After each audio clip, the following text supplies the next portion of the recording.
नमस्कार, आप देख रहे हैं इंडिया पब्लिक खबर का खास प्रोग्राम देश दुनिया, जिसमें हम आपको रूबरू कराते हैं देश दुनिया की बड़ी खबरों से। तो चलिए नजर डालते हैं विस्तार से। भारत ने गुरुवार को संयुक्त राष्ट्र सुरक्षा परिषद यानी यूएनएससी में अपनी अध्यक्षता समाप्त की। अध्यक्षता के आखिरी दिन भारत ने कहा कि आतंकवाद और समुद्री सुरक्षा पर विशेष ध्यान देने की जरूरत है। वहीं यूएनएससी में अंतिम बैठक को संबोधित करते हुए संयुक्त राष्ट्र में भारत के स्थायी प्रतिनिधि रुचिरा कंबोज ने कहा कि हम आतंकवाद जैसे मानवता के दुश्मन के खिलाफ अपनी आवाज उठाने से बिल्कुल नहीं हिचकिचाएं। बता दें कि भारत की यूएनएससी की गैर स्थायी सदस्यता 31 दिसंबर को समाप्त हो जाएगी। Before we entered the Council, our Prime Minister had said in September 2020 that we will use the prestige and experience of being the largest democracy in the world for the benefit of the whole world. During the last 2 years, we spoke out in support of peace, security and prosperity. We did not hesitate in raising our voice against the common enemies of humanity, such as terrorism. एक तरफ जहां पूरी दुनिया ने रूस पर प्रतिबंध लगाकर उसे आर्थिक चोट देने की कोशिश की है, तो वहीं दूसरी ओर भारत और रूस की व्यापारिक रिश्ते और भी ज्यादा मजबूत हो गए हैं। इसी बीच रूस में भारतीय दूत पवन कपूर ने कहा कि भारत द्वारा कच्चे तेल और उर्वरक आयात करने के कारण भारत रूस व्यापार 27 अरब डॉलर तक पहुंच गया है। भारत रूस व्यापार मंच को संबोधित करते हुए कपूर ने कहा कि इस व्यापार में रूस से 23 बिलियन डॉलर निर्यात किया गया है। वहीं भारत की तरफ से रूस को भेजे जा रहे कच्चे और उर्वरक आयात के कारण हमारा केवल 2 मिलियन का निर्यात हुआ है, जो पूरी तरह से एक तरफा है। इसलिए इसमें बेहद सुधार की आवश्यकता है।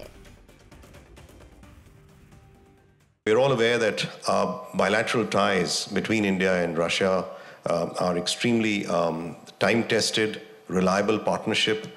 And we have shown that even during the course of these last few testing months.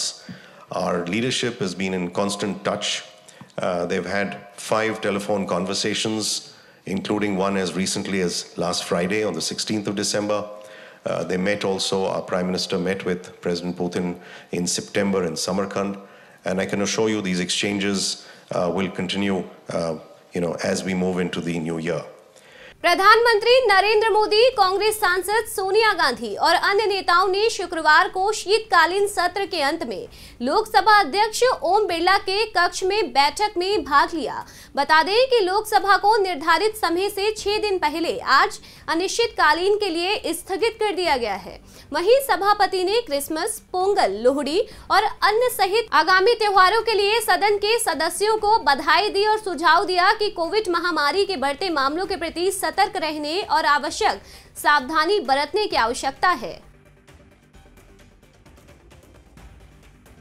उधर दूसरी ओर देश में कोरोना से निपटने की तैयारी को लेकर नागरिक उड्डयन मंत्री ज्योतिरादित्य सिंधिया ने प्रधानमंत्री मोदी की तारीफ की है। उन्होंने कहा कि पीएम मोदी ने गुरुवार को कोरोना की तैयारियों के संबंध में शीर्ष अधिकारियों के साथ एक उच्च स्तरीय बैठक की। पीएम मोदी की स्पष्ट सोच रही है कि वन नेशन और वन हेल्थ, उसी के सहारे देश में जन जन ने मिलकर कोविड का सामना किया है। जिस देश में सिर्फ एक टेस्टिंग लैब थी, उस भारत ने आज 3,388 टेस्टिंग लैब बना ली है। सिंधिया ने कहा कि दूर दराज इलाकों में खून, वैक्सीन और दवा की डिलीवरी के लिए ड्रोन का भी इस्तेमाल किया जा रहा है। उन्होंने कहा कि 2014 में केवल 6 एम्स और आज देश में 22 एम्स हो गए हैं। वहीं एमबीबीएस सीटों में 90% की बढ़ोतरी देखी गई है। हमारी सरकार का ध्यान स्वास्थ्य देखभाल को समग्र स्वास्थ्य देखभाल में बदलने का है। इस सोमवार तक टीके की 220 करोड़ खुराकें भी दी जा चुकी हैं।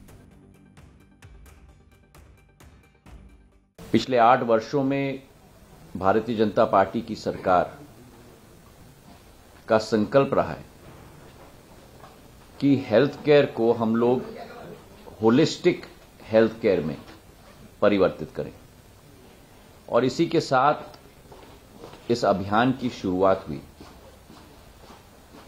जो एक सोच और विचारधारा भारत की सदैव रही है, वासुदेव कुटुंबकम, पूरा विश्व एक परिवार है। उसी विचारधारा के आधार पर एक वास्तविक नीति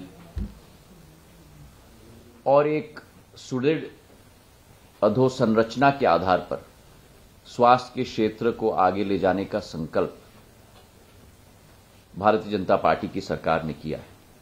वहीं भुवनेश्वर में केंद्रीय शिक्षा मंत्री धर्मेंद्र प्रधान ने भारत की G20 अध्यक्षता के दौरान भारत में आयोजित हो रहे हॉकी पुरुष विश्व कप 2023 को एक अच्छा संयोग बताया है। उन्होंने कहा कि इस अवसर से ओलंपिक खेलों की मेजबानी करने से खेल के प्रति भारत की महत्वाकांक्षा में लाभ होगा। उन्होंने ये संयोग हर किसी के लिए गर्व का विषय बताया। साथ ही उन्होंने कहा कि अगले साल G20 की अध्यक्षता के साथ हॉकी विश्व कप की मेजबानी करना भारत के लिए एक बड़ा कदम है। Sports is a priority item in Prime Minister Modi's governance.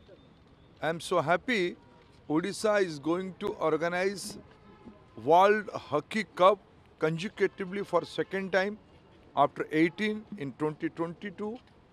23 India is going to organize World Cup Hockey in Odisha. So today, Chief Minister of Odisha has invited all of us for a meeting. We have participated in that meeting.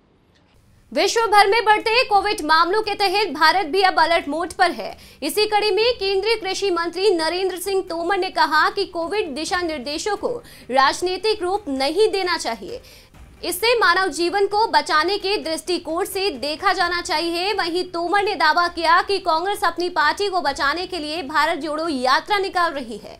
जनता जानती है कि कांग्रेस अब अप्रासंगिक हो गई है। वहीं PM Modi के कार्य जनता पसंद करती है और पीएम मोदी के मार्गदर्शन में नए भारत का निर्माण हो रहा है।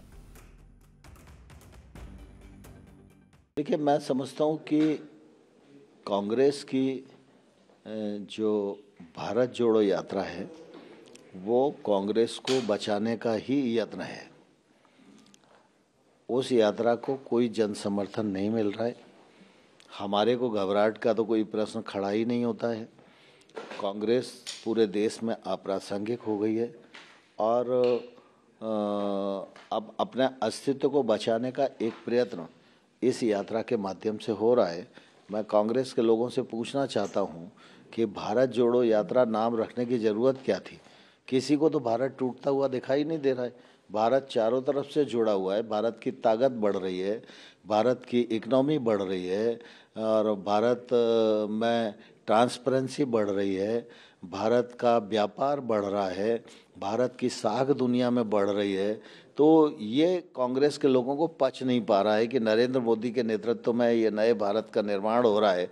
ये चमत्कार को वो पचा नहीं पा। संसद के शीतकालीन सत्र का आज 13वां और अंतिम दिन रहा, जहां लोकसभा अध्यक्ष ओम बिरला ने सभा में शीतकालीन सत्र के दौरान कामकाज का ब्यौरा दिया।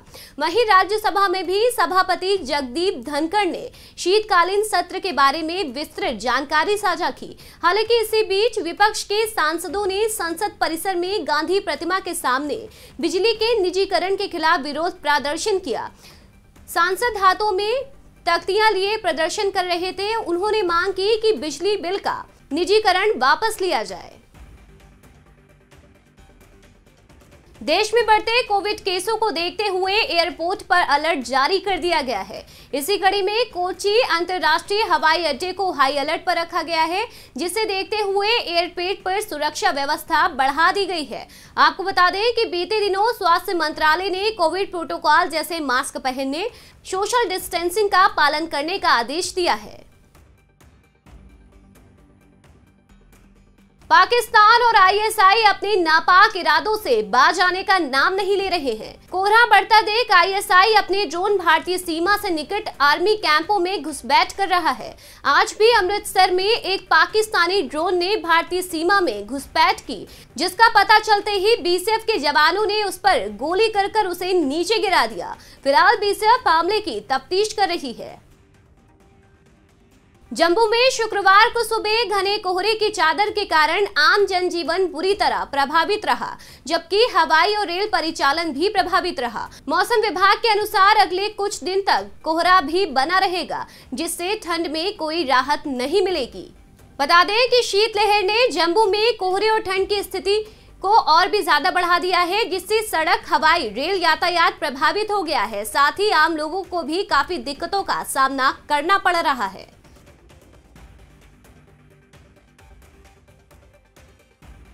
फिलहाल हमारे खास प्रोग्राम में अभी के लिए बस इतना ही। देश और दुनिया की हर खबर से आपको कराएंगे बाखबर। तब तक के लिए देखते रहिए इंडिया पब्लिक खबर।